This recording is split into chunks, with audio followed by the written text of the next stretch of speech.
देखिए आज जो कुछ भी सब हम लोग दिखाई दे रहे हैं या माने गरीब और दलित समाज के जो लोग हैं, पिछड़े वर्ग के लोग हैं, उनके अधिकारों के लिए माननीय कांसी राम साहब जी ने BS4, वामसेफ और बहुजन समाज पार्टी की स्थापना किया और उसी स्थापना के बाद वो कारवां बढ़ता गया, जिसकी बदौलत उत्तर प्रदेश में 4 बार हम लोगों के नेता बहन सुश्री मायावती जी मुख्यमंत्री रहीं और उसके बाद फिर ये समाज में जो दलित जिनको बड़ी उपेक्षाएं हो रही थी, ये लोग समाज में इनको माननीय बहन जी ने बाबा साहेब और माननीय कांसी राम साहब के जो बाबा साहब के संविधान और माननीय कांसी राम जी की प्रेरणा से इनको आगे मेन धारा में ले आकर के उन्होंने जोड़ा।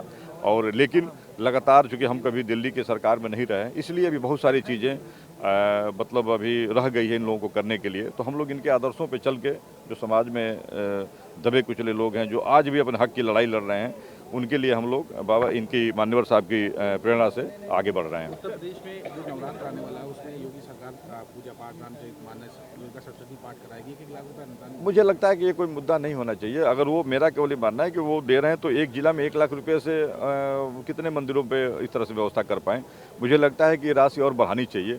और मेरा एक और आग्रह है कि यह जैसे अभी नवरात्रि आ रहा है, अन्य जैसे मजहब के लोग हैं, माने अन्य जो धर्म के लोग हैं, उनकी भी आस्था को ध्यान में रखते हुए जब उनके भी जब फेस्टिवल आएँ या उनके भी कोई इस तरह से त्यौहार आएँ, मुझे लगता है कि संस्कृति विभाग को उसमें भी बढ़ चढ़ के हिस्सा लेना चाहिए, ताकि किसी को कभी भविष्य में कुछ कहने का मौका मिले। क्योंकि संस्कृति मंत्रालय कोई एक विशेष के लिए नहीं है, वो सबके लिए है, पूरे उत्तर प्रदेश की जनता के लिए है। और ये सर्व समाज में संदेश देने के लिए, सभी धर्म मजहबों में संदेश देने के लिए ये बेहतर एक होगा कि सबके लिए संस्कृति विभाग आगे आकर के इस तरह से आयोजन करे। सर, अखिलेश यादव कह रहे हैं कि पार्टी बी टीम है बीजेपी के, उसमें कैसे देख रहे हैं, क्योंकि एक बयान आया था। आप अखिलेश जी की बात की करिए, देखिए बौखलाहट में कोई कुछ भी बोल सकता है। जब आदमी बौखला जाता है ना, अब उनकी जनाधार अपना वो उत्तर प्रदेश से खो चुके हैं, इसलिए अब वह कभी तेलंगाना तो कभी बंगाल तो कभी अन्य राज्यों में जा करके अपने खोए हुए जनाधार को वापस लाने का प्रयास कर रहे हैं।